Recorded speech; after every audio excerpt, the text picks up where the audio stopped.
Assalamualaikum warahmatullahi wabarakatuh. Penyoal bertanya, saya berhutang dengan seorang kawan. Tapi kawan tu dah meninggal. Waris si mati tak tahu tentang hutang ni. Saya niat nak bayar hutang tu tapi tak tercapai lagi. Boleh tak saya jumpa waris si mati minta halalkan hutang saya itu? Baik, dari sudut boleh tak kita minta supaya waris si mati halalkan? Boleh.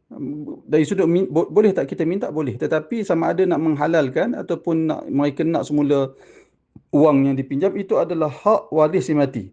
Kerana apabila kita hutang seseorang, pertama sekali kita wajib melansaikan hutang tersebut kepada pemilik asal wang.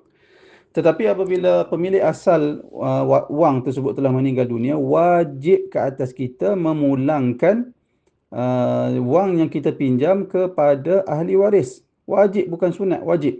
Wajib dikembalikan. Kalau kita tak mampu, kita ada hadapi masalah, maka kita berbincang dengan waris jenazah.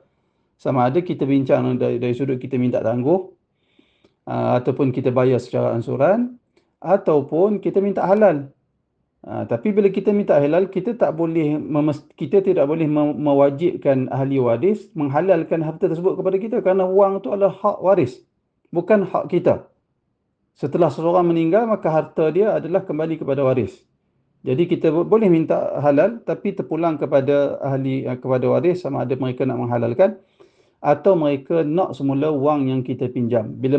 Jika mereka halalkan, alhamdulillah. Jika mereka nak semula wang yang dipinjamkan, wajib ke atas kita melansaikan hutang tersebut kepada waris jenazah. Wallahu a'lam.